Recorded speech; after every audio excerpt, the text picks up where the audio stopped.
श्री गुरु चरण सरोज रज निज मन मुकुर सुधारि वरणो रघुबर विमल यश जोदायक फलचारि सियावर रामचंद्र की जय।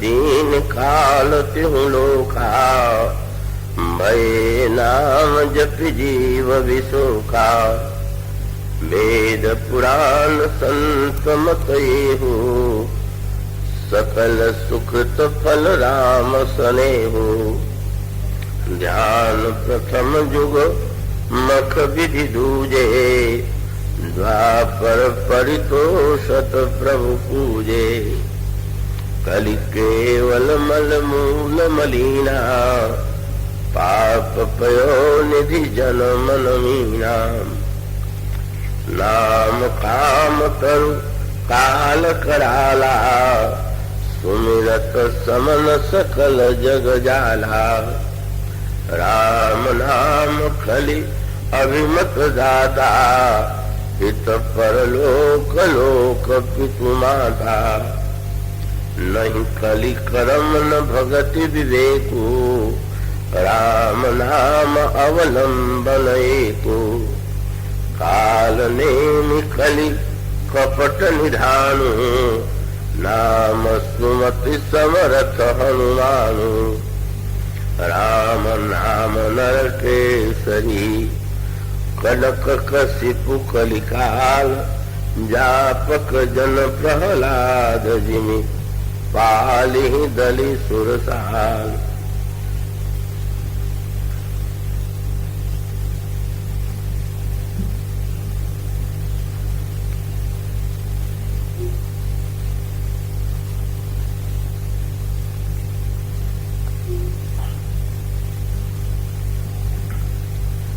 प्रभु श्री रामभद्र जी महती अनुकंपा से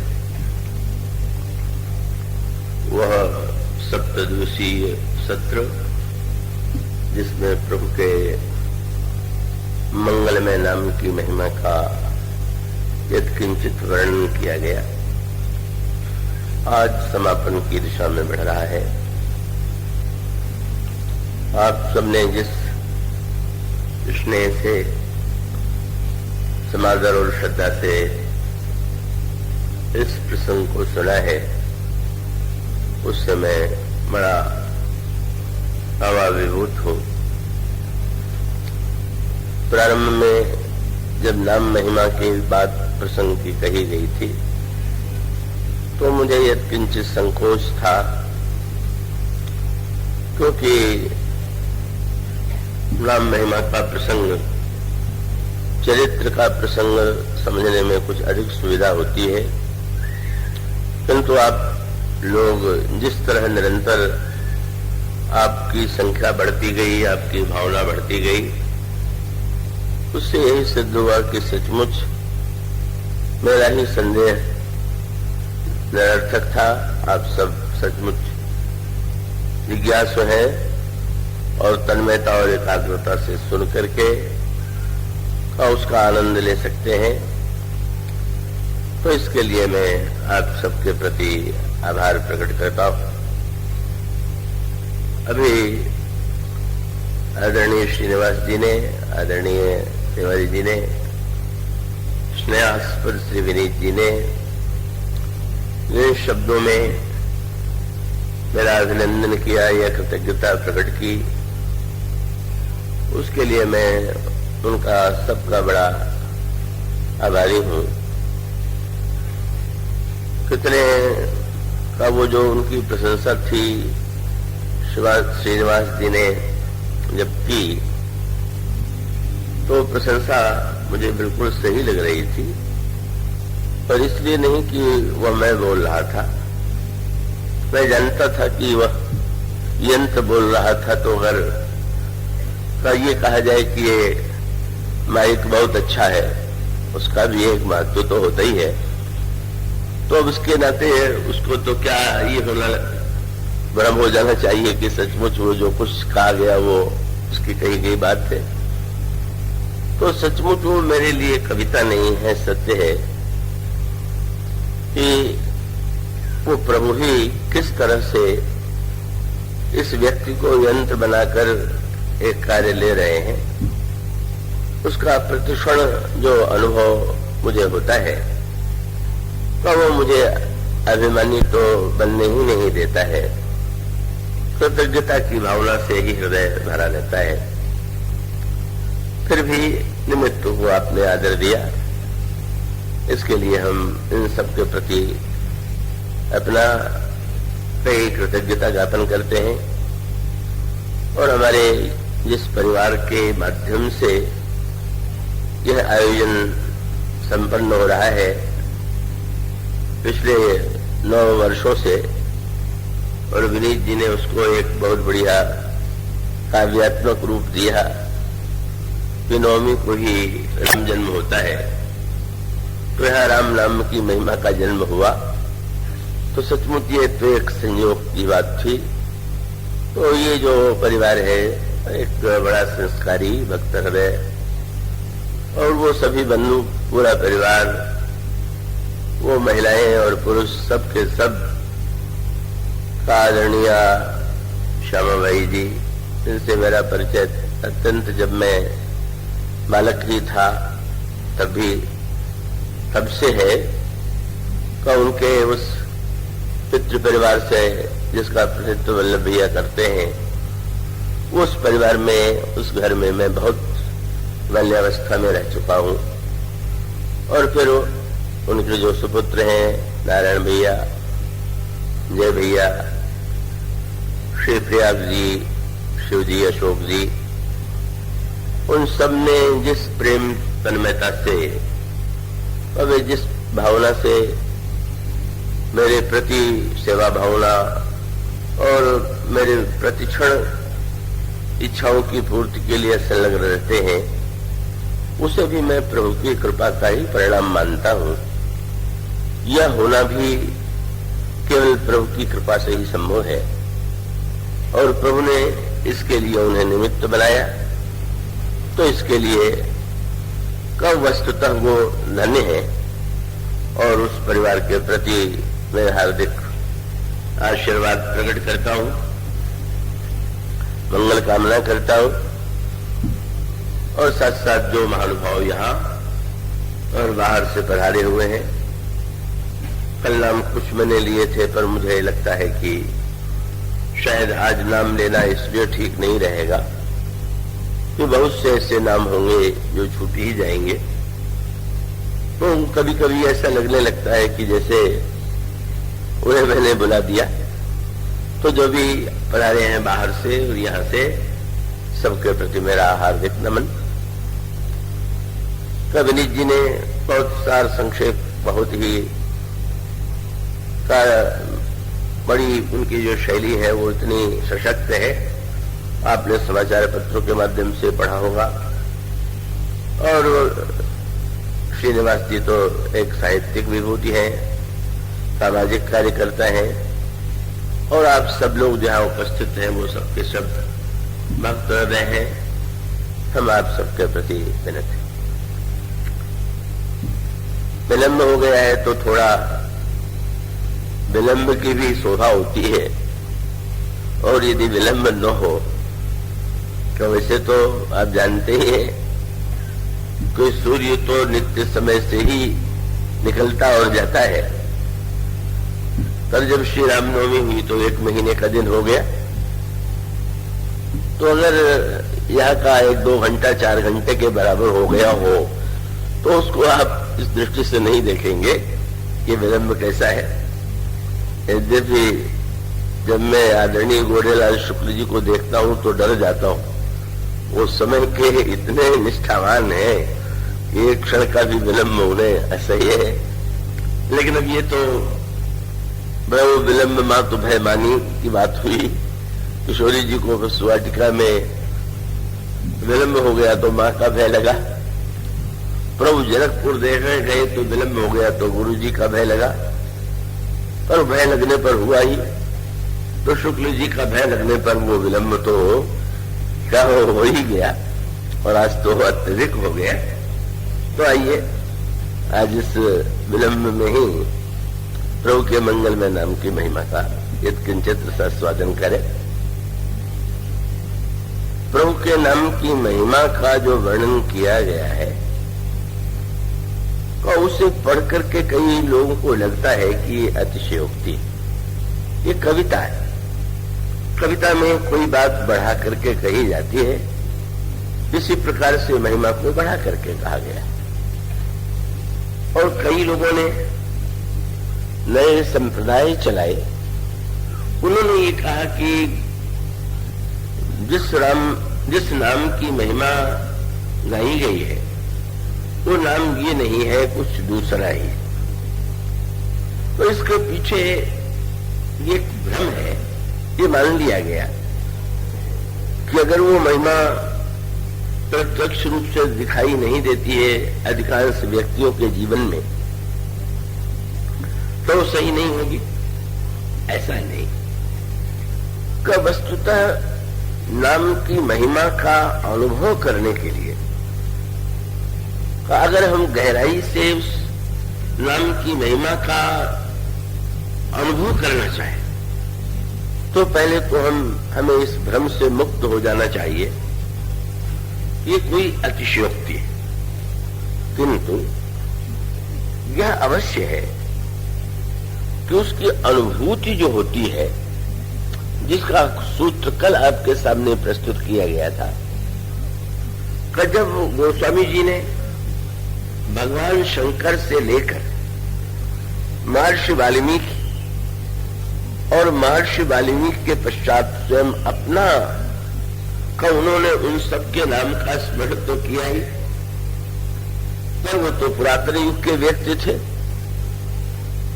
किंतु गोस्वामी जी से जब पूछा गया कि आप कैसे कह सकते हैं कि ये नाम की महिमा यथार्थ है, तो उन्होंने यही कहा कि दूसरों को देखने की कोई आवश्यकता नहीं है, आप मेरी ओर देख लें।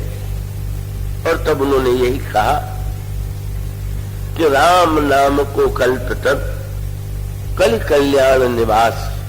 क्यों? बोले जो सुमिरत वो भागवते तुलसी तुलसीदास। ये तुलसीदास जिसका नाम आज चारों ओर वंदित हो रहा है, वह तो भांग के समान था, पर भांग के समान जो नशीला निषिद्ध पदार्थ है, यदि तुलसी के रूप में पवित्र हो जाए, तुलसी के रूप में ऐसा मान लिया जाए कि जैसे 56 प्रकार का व्यंजन परोसने पर भी अगर उसमें तुलसी दल न डाला जाए तो माना जाता है कि भगवान भोग नहीं लगाते। वही महिमा आज तुलसीदास जी के पंक्तियों की है। कोई महाविद्वान शास्त्रों का पंडित हो, पर तुलसी की एकाध पंक्ति बोले बिना तो लगता है कि उसने जो कुछ कहा है वो अधूरा। तो ये जो महिमा प्राप्त हुई, उन्होंने कहा कि ये तो प्रभु के नाम का ही परिणाम है। किंतु जो बात कल कही जा रही थी उसी को मैं दोहरा दूं कि कभी कभी एक छोटी सी, जैसे आप बिजली के संदर्भ में देखिए, विद्युत शक्ति का जहां उत्पादन होता है, का वहां से बिजली जब प्रवाहित होती है, तो उस प्रवाहित बिजली का होना तो और बात है, पर उसको ग्रहण करने के लिए भी तो उपकरण की आवश्यकता है। और उपकरण में भी आप देखते हैं कि अगर एक जरा सा तार ढीला रह जाए तो ऐसा लगता है कि प्रकाश नहीं हो रहा। तो वो जैसे कि वो सावधानी से जब हम उस प्रकाश को पाने के लिए प्रयत्न करते हैं, तो वो प्रकाश का हमें अनुभव होता है, और उसमें भी उस मात्रा में होगा जितना ग्रहण करने के लिए आपने का उस वस्तु को चुना है जिससे आप प्रकाश पाना चाहते हैं। अब वो सूत्र ये है जिसकी चर्चा कल की जा रही थी, और वो ये है कि जो अनेक नाम लिए गए, उन नामों का तात्पर्य है कि हम और आप थोड़ा सा यह समझने की चेष्टा करें कि इन महापुरुषों के में से किस महापुरुष के चरित्र का अनुगमन करके उस पथ पर चल करके हम नाम की महिमा जीवन में उसका अनुभव कर सकते हैं। मुख्य बात यह, और उसका तात्पर्य यह हुआ कि जब वो भगवान शंकर का नाम लेते हैं तो हम, अगर आप ये अनुभव करते हैं कि आप भगवान शंकर के हृदय के निकट हैं, तो आपके लिए उसी पद्धति से नाम की महिमा का बोध होगा। अगर आप गणेश जी महाराज के समान, भगवान शिव के समान यदि आपका ऐसा विश्वास है, तो आप विश्वास के उस महानतम विश्वास के भी अनेक स्तर होते हैं, और उसमें भी विश्वास का जो सर्वोच्च स्तर है वो भगवान शिव के रूप में दिखाई देता है। उसमें स्थित होकर के आप नाम की महिमा का अनुभव कर सकते हैं। अगर आप विवेकी हैं तो गणेश जी से तदाकारता प्राप्त करके आप नाम की महिमा का अनुभव कर सकते हैं। अगर आप इनसे भिन्न ध्रुव की मनस्थिति में है, या अन्य जो अनेक पात्रों का नाम दिया गया उनसे मनस्थिति का सामने पाते हैं, तो भी उसी पद्धति से तदाकार होकर के आप नाम की महिमा को हृदयंगम कर सकते हैं। और यदि आप महर्षि वाल्मीकि के निकट हैं तो आपको उसी रूप में नाम की महिमा का अनुभव होगा। और यदि आपको वो स्वामी जी ऐसे लगते हों कि जैसे हमारा जीवन तो उनके जीवन से के अनुभव से जुड़ा हुआ है, तो आप उस मार्ग से चल करके नाम महिमा का आनंद ले सकते हैं। तो ये नाम महिमा के अनेक संतों के माध्यम से, गुरुओं के माध्यम से नाम की महिमा का अनुभव किया जा सकता है। केवल जो बात कल समाप्त कर दी गई थी वहीं से प्रारंभ करके कुछ बातें आपके सामने रखी जाएंगे। कृपा करके आप उन्हें एकाग्रता से सुनेंगे। हमारे भाई महर्षि शरण जी बड़े सजग सेवक है, तो वो भी समय के बड़े वह वो उलाहना देते हैं। इतना विलंब हो जाता है तो लोगों को बड़ी ठंड लगती है। कोई बात नहीं, आपको शरीर की ठंड लगे पर नींद वाली ठंड न लगे। गोस्वामी जी ने लिखा है कि जैसे जाकर के भी स्नान व्यक्ति नहीं करे जाड़े के डर के मारे, इसी तरह से लोग कथा में आ तो जाते हैं पर जाड़े के मारे नहाते नहीं। तो उनसे पूछा गया कथा में जाड़ा कौन सा है, तो उनका जड़ का जाड़ विषम और लागा, जाते ही नींद जुड़ाई हुई। कथा में जाते ही नींद का जाड़ा लगता है। तो ये जाड़ा तो अच्छा है, कम से कम आपको जगावे तो अच्छा ही है, पर अगर कहीं जड़ता का जाड़ा लग गया तो फिर वो आप आकर के भी बिना स्नान के लौट जाएंगे। सूत्र यह है, जहां से कल बात प्रारंभ की गई थी कि 100 करोड़ रामायण, या गोस्वामी जी कहते हैं कि रामायण तो अपार है। और जब 100 करोड़ रामायण का बंटवारा किया जाने लगा तो गणित में ऐसा लगा और पूछा गया भगवान शंकर से कि आप इसमें से कितनी रामायण लेंगे। तो उन्होंने कहा कि कोई रामायण में ले लूंगा। क्या लेंगे? बस उन्होंने कहा कि बस 2 अक्षर का राम शब्द हमें आप दे दीजिए और बाकी रामायण आप सब लोग ले जाइए। ऐसा गोस्वामी जी ने लिखा। ब्रह्म रामते नाम बड़ बरदायक बरदान रामचरित सतकोटि महेश ये जाने। क्या अर्थ है? रामायण के स्थान पर उन्होंने राम नाम को लिया। कितनी गंभीर बात कही गई है, आप उस पर दृष्टि डालें। कल की कथा से वो बात जुड़ी हुई है, जब वो कल बात नहीं कही गई थी कि पहले तो कालभूषुंडी जी को भगवान ने, जब उन्होंने समस्त ब्रह्मांड में भ्रमण किया तो उन्होंने प्रभु की भुजा को देखा, और जब लौट करके आए और प्रभु ने पूछा ये भुसुंडी तुमको क्या लगा, तो उन्होंने कहा कि समग्र विश्व में आप विराजमान हैं। सर्वत्र आप। किंतु भगवान को लगा कि ये ज्ञान अधूरा है, और तब भगवान ने अपने मुख में ले लिया, और जब मुख से निकल करके आए तो पूछा, कुछ समझ में अंतर आया? हाँ महाराज। क्या? पहले मैं समझता था कि सारे संसार में, ब्रह्मांड में आप, पर अब मैं समझ लिया कि सारा ब्रह्मांड आप में। उसके जरा गहराई पर दृष्टि दिया। अगर मान लें कि भगवान छतरपुर में है, तो अब छतरपुर जितना बड़ा होगा उतने ही बड़े तो भगवान होंगे। अगर ब्रह्मांड में भगवान होंगे, संसार में भगवान होंगे, तो ब्रह्मांड जितना बड़ा उतने बड़े भगवान। इसलिए पहले तो बस यही से प्रारंभ कीजिए, ब्रह्मांड की बात छोड़ दीजिए। पहले तो यही निर्णय कर ले, हम लोग मूर्ति पूजा क्यों करते हैं?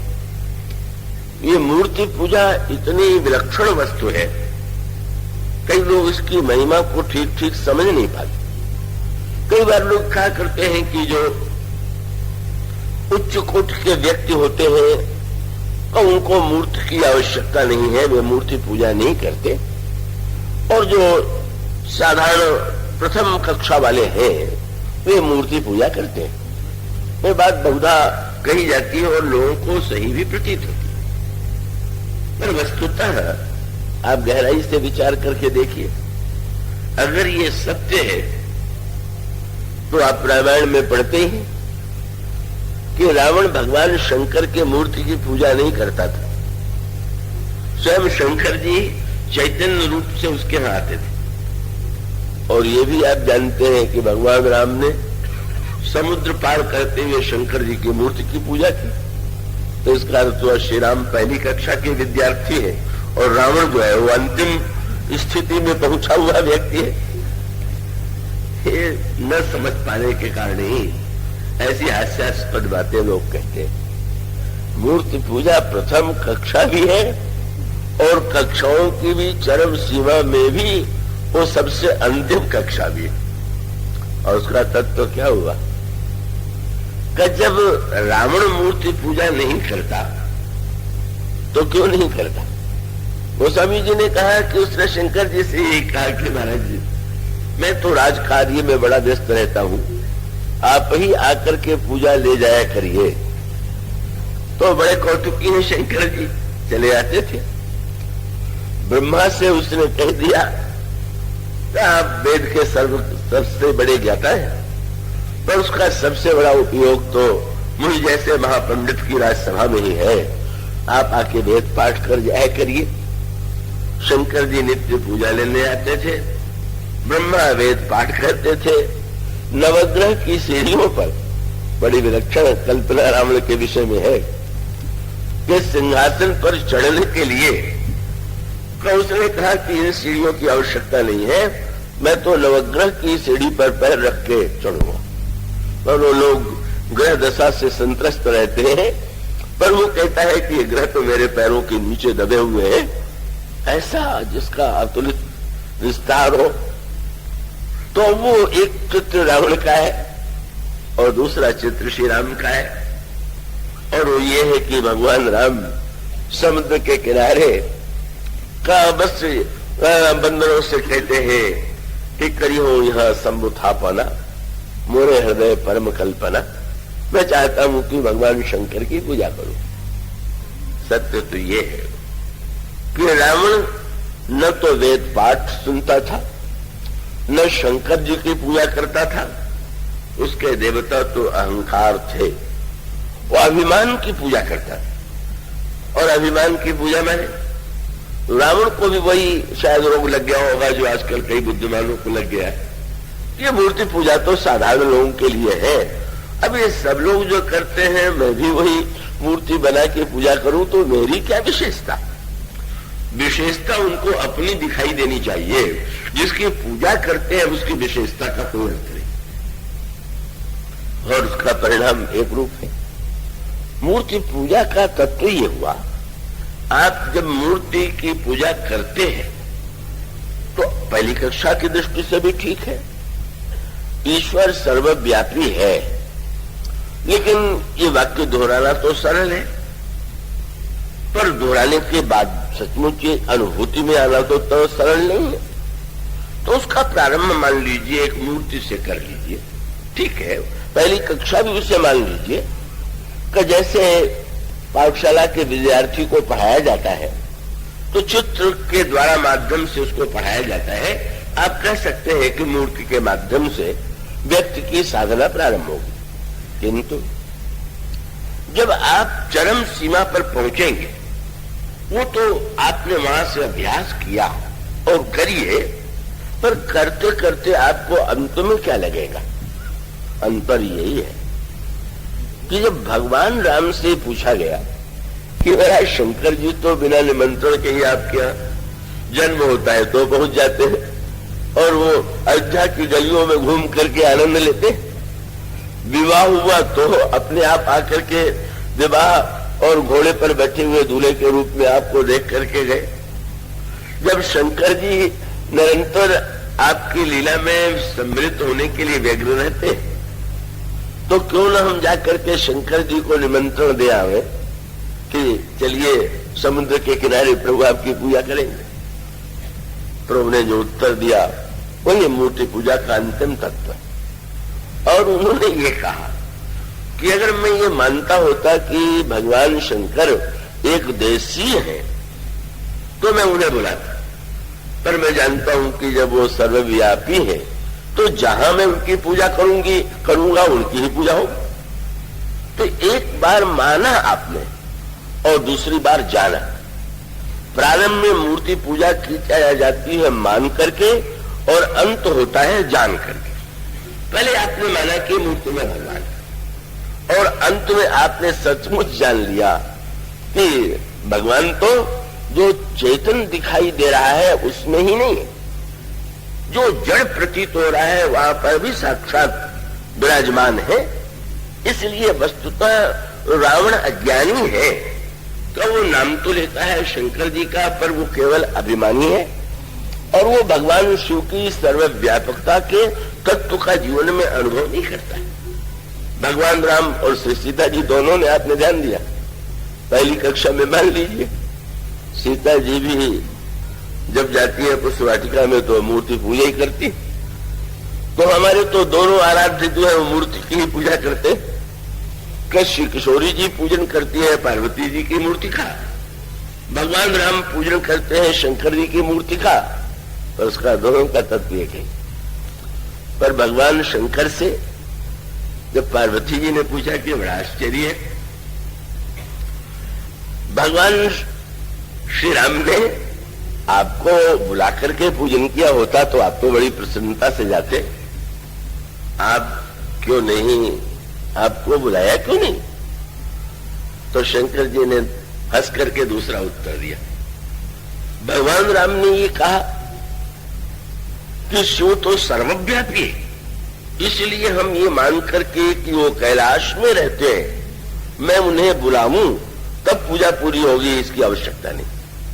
पर शंकर जी ने हंस करके कहा कि पार्वती, अरे और बेचारे तो रावण जैसे भी पुजारी है जो मुझ में मुझको नहीं देख पाते, पर हमारे प्रभु श्री राम तो ऐसे हैं कि जिस पत्थर को छू देंगे वही शिव हो जाएगा, इसलिए उनको अगर बुलाने की कोई अपेक्षा नहीं।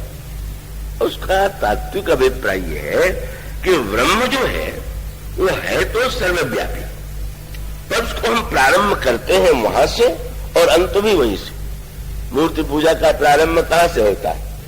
वही गोस्वामी जी ने कहा किशोरी जी गई और जाने के पश्चात गोस्वामी जी कहते मत जन करी सर सखन समेता गई मुदित मन गौरी निकेता, और उसके पश्चात पूजा कीन अधिक अनुरागा निज अनुरूप सुभग बर मांगा। बड़े विधि से उन्होंने देवी पार्वती की मूर्ति की पूजा किया, वरदान मांगा। ये पूजा का प्रारंभ है, पर पूजा का अंत कहां है? यही पाठ यहां से प्रारंभ कीजिए। किंतु जब आप बोल रहे हैं और मूर्ति नहीं बोल रही तो वो माना हुआ सत्य है। और जब वो सत्य चाहे पराकाष्ठा पर पहुंच जाएगा, बस अंतर पर ध्यान दीजिए। श्री किशोरी जी ने पार्वती जी का पहले भी पूजन किया और श्री राम को देखने के बाद भी पूजन किया, पर एक अंतर पड़ गया ना। और अंतर यही था कि जब दूसरी बार श्री किशोरी जी ने पूजा किया, पहली बार पूजा किया तो मूर्ति रही, कोई उस पर स्पंदन नहीं दिखाई पड़ा, कोई व्यवहार नहीं दिखाई पड़ा, परंतु में लिखा हो, यही तो आप पाते, गई भवानी भवन बहोरी, बंदी चरण बोली कर जोड़ी, जय जय गिरिवरराज किशोरी, जय महेश मुखचंद चकोरी, जय गज बदन खड़ानन माता, जगत जननी दामिनी दुति गाता। और अंत कहां हुआ? बोले वो जो जड़ प्रतीत हो रहा था वो केवल चेतन प्रतीत ही नहीं, सचमुच चेतन हो गया। खसी माल मूर्ति मुस्कानी, सादर सिय प्रसाद सिर धरे वो, और बोली गौरी हरस ये बारे वो। बस समझ लीजिए, जब आप पूजा करें तो आप बोलिए, और जब मूर्ति बोलने लगे तो दो और बातचीत होने लगी। पहले हम कह रहे हैं, उधर से उत्तर नहीं आ रहा है, फिर किए जाइए।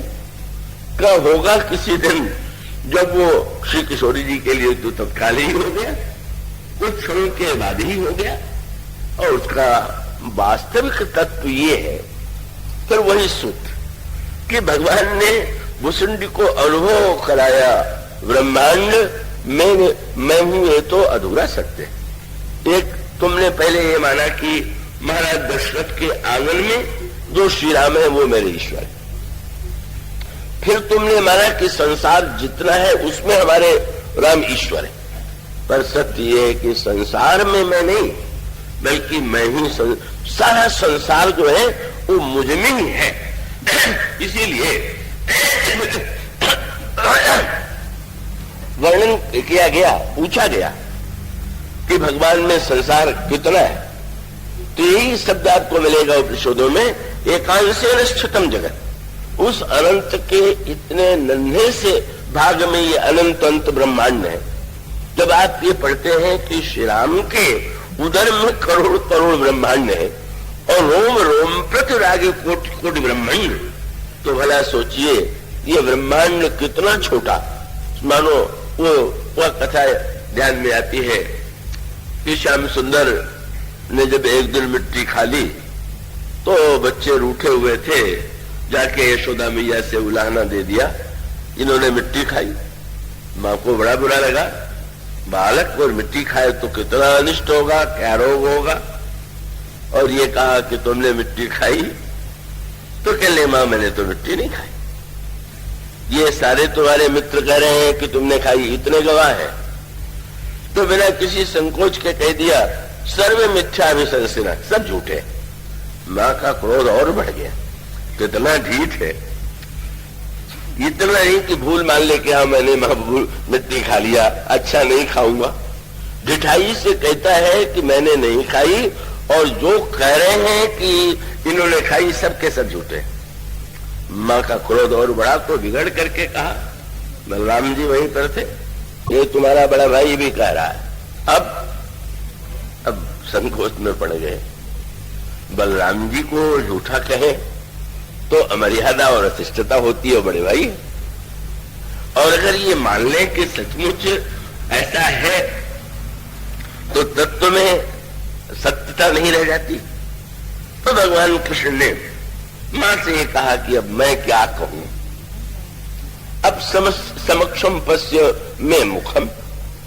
जब सब लोग कह रहे हैं और ये भी कह रहे हैं, तो उसको अगर भाषा में यूं कहें कि बलराम जी तो शेष के अवतार हैं, और शेष की तो 2000 आंखें हैं, जब 1000 मुंह है तो 2000 आंखें। तो यशोदा मैया कहती है कि ये बालक ही नहीं, जब 2000 आंख वाला गवाही दे रहा है तो तुम इन सब को छोड़ के तुम ही सच्चे रह गए। भगवान ने कहा, मां इन सबको दृष्टि का रोग हो गया हो तो मैं क्या करूं, और तुम्हें अगर विश्वास न हो तो मैं मुंह खोल लेता हूं, तुम देख लो। इसका अर्थ है अगर मैंने मिट्टी खाई होगी तो जीभ में मिट्टी लगी होगी तो तुम समझ लेना इसने मिट्टी खाई। पर मां तो लगा कि ये तो ढिठाई की सीमा है। ये सोच रहा है कि जब इतने दावे से मैं कहूंगा तो मां सोच लेंगी कि नहीं, खाया होता तो मुंह दिखाने को तैयार न होता। उन्होंने कहा तेरी इन बातों के चक्कर में नहीं आती, खोल। और तब बहुत सुंदर सूत्र आया। जब उन्होंने खोला तो ये नहीं दिखाई पड़ा कि जीभ में मिट्टी लगी हुई है, उसमें सारा ब्रह्मांड श्री कृष्ण के मुख में दिखाई पड़ा। प्रभु का तात्पर्य यह था कि मां सोचो कि मिट्टी खाई का अर्थ यही तो हुआ, मिट्टी बाहर थी और मैं उसको मुंह में लिया। जब सारा ब्रह्मांड मुझी में है तो मैं खाऊंगा क्या? तो जो देखने वाले हैं उनकी दृष्टि का दोष है कि मेरा दोष है?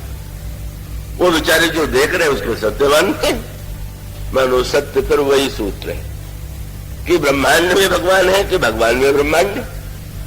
ब्रह्मांड में भगवान है ये अधूरा सत्य, और भगवान में ही ब्रह्मांड है, यही समग्र सत्य। पुत्र भगवान शंकर से पूछा गया कि आप महाराज रामायण नहीं ले रहे हैं, राम नाम ले रहे हैं, इसका अर्थ क्या है? क्या भगवान शंकर से किसी ने कहा कि रामायण में तो न जाने कितनी बार राम शब्द आया हुआ है, तो आप पूरी रामायण ही ले लीजिए। आप कहते हैं केवल राम चाहिए। तो शंकर जी ने कहा कि रामायण में राम नहीं है, राम में रामायण है। अब ये बड़ी विलक्षण दृष्टि है। अब शिव की वृत्ति इतनी अगर गहरी समझने की हो कि रामायण में राम है कि राम में रामायण, साधारण व्यक्ति ये कहेगा कि रामायण में राम, पर शंकर जी कहते हैं कि ना ना, नाम में ही सारा रामायण समाई हुई है, क्योंकि रामायण में अगर हम राम को मान लेंगे तो रामायण की संख्या की भी सीमा हो जाएगी। पर ये जो अनगिनत काल से लेकर के अनंत काल तक नाम की महिमा है, वस्तुतः नाम में ही सारी रामायण समाई हुई है। और उसको दूसरे दृष्टांत के माध्यम से दें तो भक्ति की पराकाष्ठा क्या है? जब तक सिंधु में आपको बिंदु दिखाई देता है तब तक आपकी आंखें स्थूल है, पर जब बिंदु में आपको सिंधु दिखाई देने लगे तब तो ज्ञान की जो दृष्टि होगी, संसार का सत्य तो यही है कि सिंधु में बिंदु है, पर तत्व ज्ञान की दृष्टि श्री भरत की महिमा काहे में है? यही है कि जिस समय वे वन में जा रहे थे, निषाद राज से उन्होंने कहा उस स्थान पर ले चलिए जहां मैंने सुना है कि प्रभु ने रात्रि को विश्राम किया। ले गए और तब एक दृश्य था, चरण का के चिन्ह धूल में प्रभु की वो चरण चिन्ह बना हुआ है।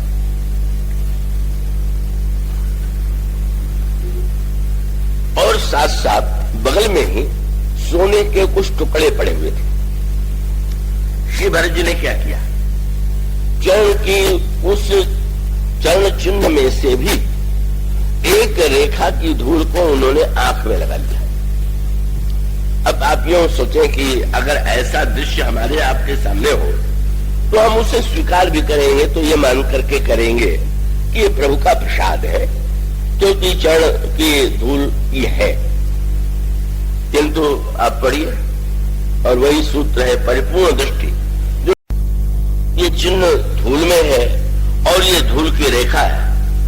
वो स्वामी जी की पंक्ति जब आप पढ़ेंगे तो समझ लेंगे कि पूर्ण दृष्टि क्या होती।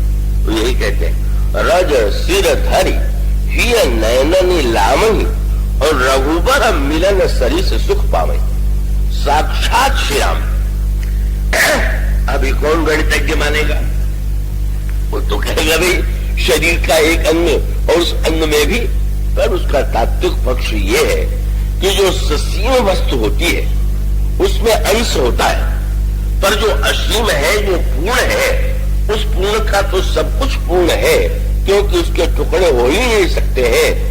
जो असीम होगा वो सर्वदा ससीम दिखाई देने पर भी वो वस्तुतः असीम है।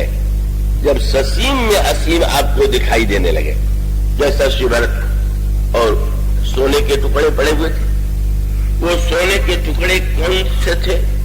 सीता जी के आभूषणों का टुकड़ा, छोटा छोटा जो पहने हुए थी, उसमें कुछ टुकड़े गिरे हुए थे। श्री भरत जी ने उस टुकड़े को लेकर के सिर पर धारण कर लिया, जटा में उसको छिपा लिया। आप कहेंगे ठीक है, प्रसाद मान करके सिर पर धारण कर लिया। पर गोस्वामी जी तो ऐसा नहीं मानते। गोस्वामी जी का शब्द तो यही है, कनक बिंदु दुई चारिक देखे और राखे शीस सीय समले। साक्षात सीता जी वही बिंदु में सिंधु। सीता जी के शरीर में अनेक आभूषण हैं, आभूषणों में से एक ये कनक बिंदु है, एक दृष्टि है। पर ये कनक बिंदु नहीं है, साक्षात किसी किशोरी जी ही है। यही दृष्टि जो है का मनुष्य का अभिप्राय है कि ये भेद नहीं रह गया कि वस्तुतः असीम में भी कोई वस्तु जो है वो एक भाग हो सकता है। तो यूं कह लीजिए कि आप किसी व्यक्ति को देखेंगे तो मानेंगे सिर पवित्र है और पैर अपवित्र है। तो क्या भगवान में भी आप ये कल्पना करेंगे क्या, कौन सा अंग ऊंचा कौन सा नीचा, कौन सी वस्तु श्रेष्ठ और कौन सी भ्रष्ट का वो नहीं। और इसीलिए गोस्वामी जी ने बहुत बढ़िया बात लिखी, वही सत्य। जब श्री भरत लौटने के लिए प्रस्तुत हुए और प्रभु से उन्होंने आधार मांगा तो प्रभु ने पादुका दे दिया। पादुका लकड़ी की बनी हुई पादुका। श्री भरत जी ने उसको धारण कर लिया, ठीक है। तो श्री भरत जी ने पादुका को क्या समझा, और फिर वही सूत्र मिलेगा आपको क्या, कब भरत मुदित अवलंब लहेते अस सुख जस सिय राम रहते। ये पादुका नहीं है, एक श्री राम जी है और एक सीता जी। कौन ऐसी दृष्टि किसके पास होगी कि वो मान लेगा। अगर श्री भरत जी पादुका में भेद मानते होते कि इस पादुका नीचे की वस्तु है और भगवान राम तो ऊर्ध्व है, तो सिंहासन पर प्रभु की पादुकाओं पर नहीं पधरा सकते। सिंहासन प्रभु पादुका माने, उनकी दृष्टि यही थी। उनको ऐसा लगा कि प्रभु मेरे साथ पादुका के रूप में लौट रहे। लोगों को आश्चर्य हो रहा था। श्री भरत आए थे प्रभु श्री सीता जी को लौटाने और खाली हाथ लौट रहे। पर प्रभु ने श्री भरत के कान में कह दिया कि मैं छिप करके तुम्हारे साथ पादुका के वेश में लौट रहा हूं। अब वैसे लौट जाऊं तो शायद लोग मर्यादा के विरुद्ध माने, पर तुम आओ लेने और मैं न लौटूं, ये कैसे हो सकता है। इसलिए मानो श्री भरत के साथ प्रभु ही और सीता जी लौट आए।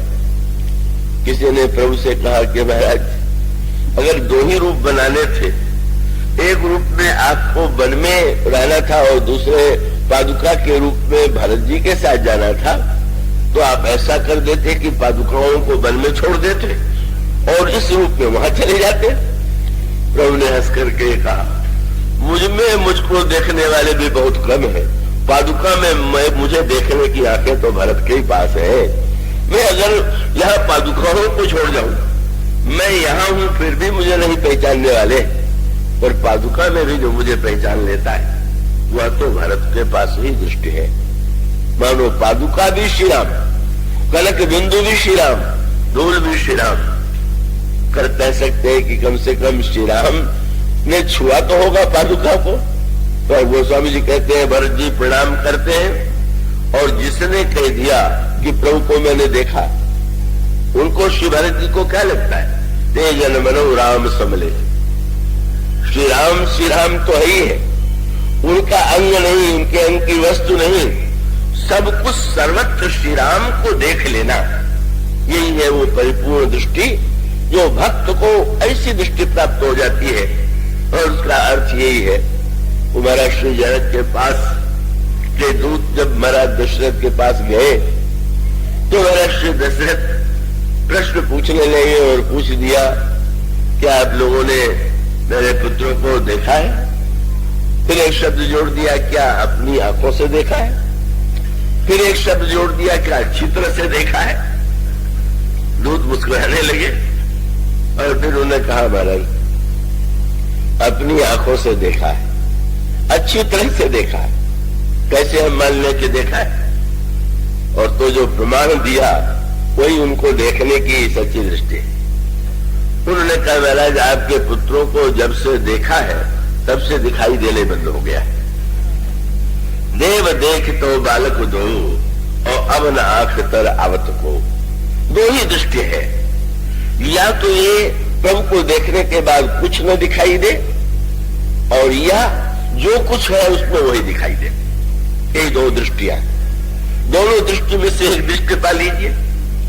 प्रभु को देख लिया, कुछ देखना ही नहीं शेष है तो भी ठीक है, और आंखें खुली हैं पर जो कुछ है वो हमारे प्रभु ही है। यह जो परिपूर्ण दृष्टि है तत्वमयी, यही भगवान शिव की दृष्टि है। जब वो राम नाम, बात ये है ना, हम लोगों को वो शुद्ध तत्व ग्रहण करने के लिए बड़ी चेष्टा की है महापुरुषों ने। जैसे भोजन को स्वादिष्ट बनाने के लिए मसाला आदि का प्रयोग किया जाता है, उसका उद्देश्य है कि चलो इस बहाने वस्तु भीतर चली जाए। इसी प्रकार से कई जो राम नाम है उसमें सबको स्वाद नहीं आ सकता। राम नाम को स्वादिष्ट बनाने के लिए बहुत से उपाय करने पड़ते हैं और करने चाहिए। उसका अभिप्राय यह है कि जब नवरस के माध्यम से रामायण लिखी जाए तो आनंद आता है। कहीं श्रृंगार है, कहीं हास्य है, कहीं का भयानक है, रुद्र है, पर याद रखिएगा अंतिम स्थिति तब होगी जब तक भोजन में सदरस की याद है और साहित्य में नवरस की याद है, उसका आनंद तो बहुत, पर नवरस और छह रस के बाद न नौ रह जाए न छह रह जाए, तो एक रस रह जाए और जिसका नाम राम रस है। जो में राम लागते मीठे तो सठ रस नवरस अनरस सब हो जाते अति सीठे। बस यही स्थिति आ जाए। कौन सा रस? अब राम शब्द आप बोलते हैं तो राम शब्द बोलते हैं तो उसमें क्या है? उसको कौन से रस में माने? श्रृंगार में माने कि रुद्र में माने कि भयानक में माने? साहित्य के नौरस में से किस रस में माने? और उसका अर्थ ये है कि इन रसों की अंतिम परिणति ये है कि जब सब रस समाप्त हो गए और अंत में एकमात्र एक राम रस पूछा जाए भक्त से, तो भक्त से पूछा गया, कब आता है चैतन्य महाप्रभु की जीवनी में? बड़े भारी विद्वान थे, व्याकरण और न्याय शास्त्र के, और बड़े चंचल स्वभाव के, और विद्वानों को चुनौती देकर के शास्त्रार्थ करते ही रहते थे। गया जी गए, वहां भगवान के विष्णु पद का दर्शन करके ऐसे भक्त रस में डूबे कि वो लौट आए। बहुत दिन बाद आए तो विद्यार्थी गए, गुरुजी आए, गुरुजी आए, और जब गुरुजी से उन्होंने प्रश्न किया कोई शब्द व्याकरण का लेकर के कि इस शब्द का क्या धातु है, क्या प्रत्यय है, ये शब्द कैसे सिद्ध होता है, व्याकरण की परिपाटी, तो उन्होंने कहा धातु भी कृष्ण है, प्रत्यय भी कृष्ण है, सिद्ध भी कृष्ण है। सो विद्यार्थियों ने सिर पीट लिया, गुरुजी को पागल होकर लौटे। सचमुच, अब सचमुच आप कहीं इस तरह का लिख दे किसी परीक्षा क्रम में तो अनुत्तीर्ण होने के सिवाय और क्या मिले? तो वो एक स्थिति ऐसी आती है कि जब उनको लगता है ये कुछ नहीं है, धातु प्रत्यय जो कुछ है वह कृष्ण उनके उपास्य थे, चाहे वो श्री राम कह लीजिए चाहे श्री कृष्ण कह लीजिए। उस स्थिति में अंत में विद्यार्थियों ने कहा कि भाई गुरु जी से तो छुट्टी ले लेना अच्छा है। तो उसका अर्थ है कि वो स्थिति एक क्षण में तो नहीं आ जाती, पर वो अंत में स्थिति। अब कितना जब आप नवरस के द्वारा पढ़ते हैं तो आपको आकर्षण होता है, इस आकर्षण से भी आइए। नाम के लिए का कितना सुंदर वाद्य, कितने वाद्य के द्वारा संकीर्तन होता है तो और आनंद बढ़ जाता है। पर एक दिन अगर ऐसी स्थिति आ जाए कि भाई वो मधुरता राम शब्द में ही ऐसी आ जाए कि किसी भी अन्य, आप लोग छोड़ मत दीजिएगा हारमोनियम, ये तो नित्य में ही सुनता हूं, मेरे कमरे में आके भक्त आके सुनाते हैं। सुनिए सुनिए, उसका अर्थ ये है, अब रामायण की कथा तो आपको सुनाई ही जा रही है, उसमें नवरस का भी परिचय आपको मिलता है, संगीत में भी। तो संगीत के माध्यम से हम उस रस का आस्वादन कर रहे हैं, पर अंतिम कसौटी तो बड़ी कठिन होगी। गोस्वामी जी ने जो अपना चुना कथावाचक, आज आजकल कथावाचों लोगों को उपनाम रखने की का बड़ा एक अभ्यास है। आपने देखा होगा सम्मेलन होते हैं हमारे मोटे हनुमान जी भी अच्छे हैं, मोटे भी हैं, छोटे भी हैं, बड़े भी हैं, छोटे, सब वही तो है, तो अच्छा ही है। मोटे हनुमान जी के यहाँ सम्मेलन होता है, तो ये जो सम्मेलन होता है उसमें वक्ता आते होंगे, तो आपने देखा होगा कि उनके साथ कोई न कोई उपनाम होता है। कोई हंस है, कोई मानुष कोकिल होता होगा, सबके सब आपके पास आते होंगे। तो उससे पूछा गया कि आपके रामायण का वक्ता कौन है? महर्षि वाल्मीकि के लिए लिखा गया हमारे संस्कृत साहित्य में, सीताराम गुणग्राम पुण्यारण्य विहारिणो वंदे विशुद्ध विज्ञानो कवीश्वर कवीश्वरौ पूजनतम राम रामेति मधुरम मधुराक्षरम आरुह्य कविता शाखाम वंदे वाल्मीकि कोकिलम। वाल्मीकि जी कोयल। और श्रीमद् भागवत के आचार्य जो हमारे हैं वो सुखदेव जी, तो सुख है ही, सुख भी बहुत सुंदर स्वर में पाठ दोहराता है। कोयल भी। पूछा गया तुलसीदास जी से, आपके रामायण का कथावाचक कौन है? बोले कौआ। बड़ा विचित्र चुनाव हुआ। और जब कौआ कथा करने बैठे तो गोस्वामी से कहा गया कि आगे तो बताइए। बोले वो मधुर वचन तब कागा, बड़े मधुर स्वर में कौआ बोला। सुनने वाले को हंसी आ गई। महाराज आप ही के पास कोई कौआ होगा जो मधुर बोलता होगा, हमें तो कभी कोई मधुर कौआ नहीं मिला। गोस्वामी जी ने कहा कि हमारे प्रभु की कथा इतनी मधुर है कि कौवे के मुंह से जब मधुर लगे तो समझना चाहिए कि अब कथा के प्रति प्रेम। बड़ा कठिन। और इसका अभिप्राय यह है, मधुर स्वर में मधुर लगा तो स्वर की मधुरता है कि उस तत्व की मधुरता है। फिर बोले कौवा बोल रहा है और इतना मधुर प्रतीत हो रहा है हमारे प्रभु का कंठ। और उसका अभिप्राय है कि अंत में ऐसा लगने लगता है कि जैसे एक स्थिति ऐसी आ जाती है कि जब वो दो अक्षर में ही सब कुछ दिखाई देता है, और वो दो अक्षर में सब प्रतीत होना वो सबके लिए संभव नहीं, वो इतना सरल नहीं है। का व्यक्ति को तो क्रम से चलना होगा। पर हाँ, वो अंतिम स्थिति है जब भगवान शंकर तो एक सज्जन यही कहने लगे कि क्या ये लोग कीर्तन करने वाले किसी पिता के कान के पास खड़े होकर के झांझ लेके पिताजी पिताजी करने लगी है तो उसको कितना बुरा लगे, भगवान को कितना बुरा लगता होगा इनका कीर्तन सुन। तो आजकल तो लोग बड़े से बड़े तार्किक हैं, उनको जैसे अपने कान में सुनते सुनते थक जाते हैं, ऐसा लगता है कि ये लोग क्या कर रहे हैं। जरा सोचिए शंकर जी क्या करते। तो स्वामी जी ने कहा, तुम पुण्य राम राम दिन राति सादर जपहु अनंगा राति। रात में दिन में प्रतिक्षण जिनको राम नाम ही इतना प्रिय प्रतीत होता है, राम नाम में ही इतना आनंद आता है।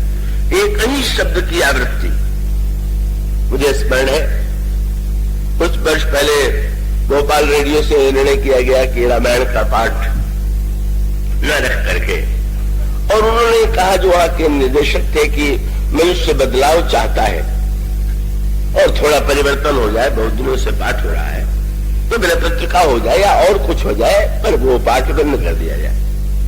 मुझसे पूछा गया तो मैंने कहा नवीनता का तो होता है आकर्षण, ठीक है, भोजन में भी व्यक्ति बदलाव चाहता है, कपड़े में भी बदलाव चाहता है, लेकिन अगर किसी से ये कह दिया जाए कि बहुत दिन से सांस लेते रहे, अब पुराना पड़ गया, अब कुछ नया करो, तो आप क्या करेंगे भाई? सांस से बढ़ के पुरानी क्या वस्तु हो सकती? जन्म लिया तब से सांस, और जब तक सांस है तभी तक जीवन है। और उसका अर्थ है कि राम नाम जब श्वास बन जाए, तो राम नाम जब तक, राम नाम के तो अनेक रूप है, राम नाम भोजन भी है, राम नाम दवा भी है, राम नाम मणि भी है, और राम नाम तो प्राण है, श्वास है। तो मनुष्य का अर्थ ही है कि जो अगर भोजन है राम नाम तो बनाइए स्वादिष्ट, अच्छी बात है, उसका भी आनंद लीजिए। अगर राम नाम दवा है तो दवा को जैसे अनुपान में मिला के तो उसका स्वाद लिया जाता है, दवा की जाती है। इसी प्रकार से राम नाम का जप जो है वो श्रद्धा के अनुपाल में मिला लीजिए, वो भी ठीक है। लेकिन जब वो स्थिति आ जाए कि जब वो भोजन नहीं, दवा नहीं, बल्कि बन गया प्राण, और प्राण बन गया तो फिर किसको सांस को तो यही कहेगा कि भाई सांस में लेता थोड़ी हूं, सांस के लिए कोई मैं प्रयत्न थोड़ी करता हूं। इसलिए आप देखेंगे कि दिन में आप सांस लेने का प्रयत्न करते, पर रात्रि में तो आप सांस लेने के लिए आपको कोई अभ्यास नहीं करना पड़ता। और उसका अर्थ ये है कि एक स्थिति ऐसी आती जाती है कि जब जो भगवान शिव की स्थिति है, और वो स्थिति तो बहुत अंत की वस्तु है, हम सबको तो वहीं से प्रारंभ करना है, जहां से नाम की महिमा सुने, नाम के विविध रूपों में संकीर्तन के माध्यम से, स्वर के माध्यम से, वाद्य के माध्यम से नाम का वो आनंद ले। और एक स्थिति ऐसी आती है जब एकमात्र वह नाम इतना दिव्य लगता है तो वो ऐसी ध्वनि होती चली जाती है जो अनाद को झंकार रे, जिसको कहते हैं, कमरों सीमाएं समाप्त हो गई, और वो एकमात्र ब्रह्मांड में जो कुछ है वो उसके मूल में 2 अक्षर का शब्द है। उसको और ज्यादा क्लिष्ट न होने दे तो ही अच्छा है, उसका तो और अंतरंग है। वो सुनते सुनते अंत में ध्वनि, स्वर, और वो एक ऐसी स्थिति आ जाती है कि जब नाम, नामी और नाम का जो जप करने वाला है वो भिन्न रह ही नहीं जाता। यह एक चरम स्थिति शिव के समान हो सकता है। और वो ऐसा जो है, वो जो कथा आती है वो तो बड़े महत्व की है, और महत्व की यही है कि जब समुद्र का मंथन किया गया तो समुद्र के मंथन में विष, ये अकल माना गया था कि मंथन करने से अमृत निकलेगा, लेकिन अमृत तो निकला नहीं, विष निकल आया, संसार जलने लगा। विष्णु भगवान से देवताओं ने उलाहना दिया कि महाराज आपने तो कहा था मंथन करोगे तो अमृत निकलेगा, यही अमृत है। कहने लगे कि अरे भाई घबराते तो बाद में निकले, बाद में निकलेगा, हम लोग मर जाएंगे, विष से तुम निकल के क्या करेगा। ये क्या है, संसार ही समुद्र है, और इस समुद्र में न जाने कितनी वस्तुएं छिपी हुई। पुरुषार्थ करके जब आप मंथन करेंगे तो तरह तरह की वस्तुएं निकलेंगी। इसमें अप्सरा भी है, इसमें सुरा भी है, इसमें विष भी है, इसमें अमृत भी है। क्या ये हमारे आपके जीवन का सत्य नहीं? सब कुछ तो इस संसार में ही है। सुख मानो अमृत है और दुख मानो विष। सुख का अमृत पाने के लिए व्यक्ति चाहता है हम प्रयत्न करें, पर दुख का विष निकल आना भी स्वाभाविक है। और दुख का विष जब निकल आवे तब तो भगवान को उलाना हम लोग देते ही कि इतने दिन आपकी पूजा किया, पाठ किया, यही आप फल में हमें दे रहे। लेकिन भगवान विष्णु से जब उन्होंने कहा तो भगवान विष्णु ने कहा हंस करके कि भाई इसको तो शंकर जी पिएंगे। नारद जी ने इसी को लेकर के तो भगवान की बड़ा उलाहना दिया। कितने स्वार्थी है आप। जब कौस्तुभ मणि निकली तो स्वयं गले में पहन लिया, लक्ष्मी जी मिली तो स्वयं ले लिया, और विष निकला तो कल के शंकर जी पी ले। पर कितनी विचित्र बात। नारद जी आलोचना कर रहे थे, पर वहां जब विष के पीने के लिए देवताओं ने आग्रह किया तो शंकर जी ने हंस करके पहले पूछा आप लोगों को भेजा किसने? बोले भगवान विष्णु ने। गदगद हो गए, कितना मुझसे स्नेह करते हैं, क्यों उन्होंने भेजा है, जरूर वो मेरा यश बढ़ाने के लिए ही, महिमा बढ़ाने के लिए ही वो कार्य तो स्वयं कर सकते थे। गदगद हो गए। और उसका अभिप्राय क्या है? ये आप में शिव जैसा विश्वास होगा तो दुख का जहर आने पर जब आपको ये लगेगा कि इसे भगवान ने ही पीने के लिए भेजा, तो लगने लगेगा कि नहीं, इसके पीछे भी भगवान का कोई और ऊंचा उद्देश्य होगा। और उस समय शंकर जी ने भगवान विष्णु ने उनके पास क्यों भेजा? एक तो शंकर जी का यश बढ़ाने के लिए, और साथ साथ वो एक रहस्य जानते थे।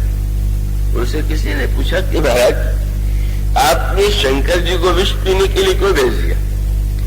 तो उन्होंने हंस करके कहा कि एक बार ये अकेले अमृत पी गए थे, तो अब उस बार अकेले पी गए तो इस बार अकेले विष भी पिए। कहां अमृत? रामायण में लिखा हुआ है, वेद समुद्र का जब ऋषि मुनियों ने मंथन किया तो उसमें क्या निकला? ब्रह्मांबोधि समुद्भवम कलिवल प्रध्वंसनम चाद्यम। वेद पुराण का मंथन करने लगे, उसमें रस निकलने लगा, ऋषि मुनि उसको लेने लगे, लेकिन जो ही राम नाम का अमृत निकला, शंकर जी तुरंत उसको पी गए, ले लिया कंठ में। आप सब लोग ले जाइए, हम तो यही राम नाम लेंगे। उस बार जब अकेले अमृत पी गए थे तो अब इस बार अकेले विष भी पी, और भगवान शंकर ने मुख में लिया। आश्चर्य, कितनी विलक्षण स्थिति होगी कि शिव को यह प्रतीत होता ही नहीं है कि विष और अमृत अलग है। वो दृष्टि तो एक ऐसी दृष्टि है, उनका अभिप्राय है कि जब सबका सृजन राम नाम से ही हुआ है तो उस राम नाम के में अच्छा और बुरा तो केवल भ्रांति है, वो है नहीं। और उस विश्वास के साथ उन्होंने जब पी लिया, लोग सोचते थे अब क्या होगा, और देखा कि शंकर जी तो मुस्कुराते जो कहते हैं, तो किसी ने यही कहा कि महाराज अद्भुत, इतना बड़ा विष आपने कैसे पी लिया? हंस करके उन्होंने कहा इसमें मेरा कोई चमत्कार नहीं। क्या? बोले आप लोग विष ले आए और राम नाम तो मेरे मुंह में था ही, मैंने विष और राम को मिला दिया तो विश्राम हो गया।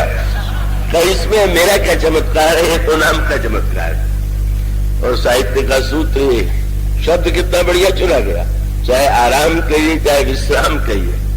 विश्राम में से राम को हटा दीजिएगा तो विषय ही रह जाएगा, और आराम में अगर राम को आपने हटा दिया तो रहा क्या?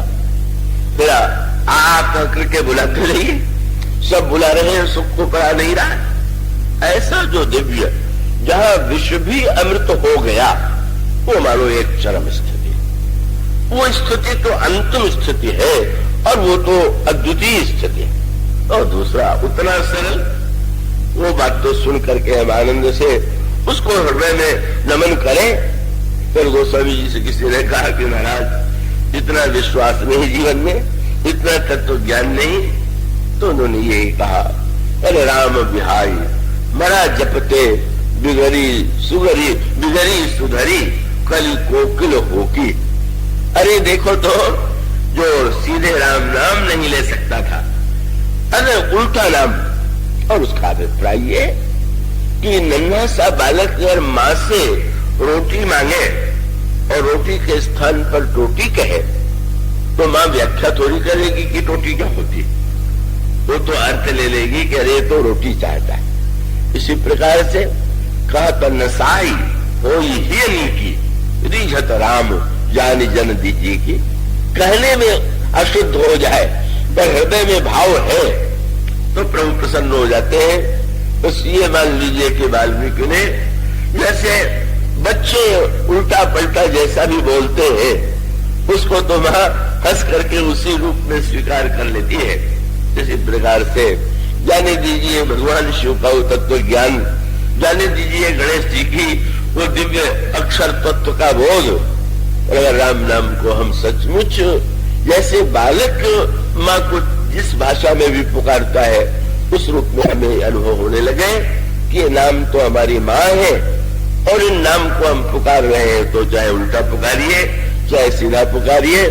तो सभी जिससे किसी ने पूछा उल्टा में कैसे लाभ हो जाएगा, पहले उन्होंने कहा भाई तुलसी अपने राम को रीजी भजो चाहे खींची। अरे खेत तो पड़े पे जामी है, उल्टो सीधो बीज। खेत में क्या बीज को सर्वदा देख देख के एक एक डाला जाएगा, डाले जाओ। तो भाई ये तो नाम की महिमा अनंत है। घड़ी तो आज सारी सीमाओं का अतिक्रमण कर गई, पर राम की महिमा तो कभी समाप्त होने वाली नहीं।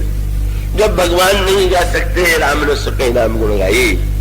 तो राम किंकर क्या गावेगा, और राम किंकर भी जो गा रहा है वो तो राम ही गा रहे हैं। तो इसलिए वो जो गा रहे हैं आप इसमें कभी अविश्वास न किया करिए कि ऐसा कैसे हो सकता है। मुझे स्मरण है केंद्रीय विश्वविद्यालय में मैं जब बुलाया गया था विजिटिंग प्रोफेसर के रूप में, तो मेरी अवस्था बहुत कम थी और वयोवृद्ध बड़े बड़े विद्वान आते थे, तो एक आनंददायक स्थिति होती थी। उसमें कुछ विद्वान मेरे पास आए और पूछा कि ये जो कह रहे हैं तो आज तक कभी नहीं कहा गया, इसकी कुंजी क्या है? तो आपने कितना अध्ययन किया होगा, इतनी अवस्था में इतना अध्ययन कैसे हुआ होगा? तो मैंने कहा कि नहीं, कोई अध्ययन मैंने नहीं किया है, कोई ऐसी बात नहीं है, ऐसा कैसे होगा, बिना अध्ययन के कैसे हो सकता है?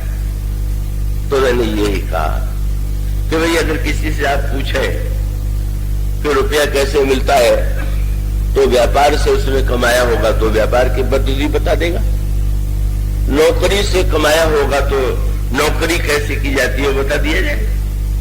लेकिन किसी को लॉटरी मिल गई हो तो क्या बतावे कि वो रुपया कैसे मिलता है? लॉटरी किसी योग्यता से थोड़ी मिलती है कि वो अच्छा पढ़ा है कि कम पढ़ा है, अच्छी साधना की है कि कम साधना की है। बोले भाई अब यहाँ तो कृपा की लॉटरी मिली हुई है, अब उसकी हम विधि नहीं बता सकते। तो बात संभव न मानिए, आपको शायद विश्वास ही न हो। मैं तो कभी दिन भर में केवल पूजा के समय छोड़ करके रामायण के विषय में कोई ग्रंथ ही खोल के नहीं देखता।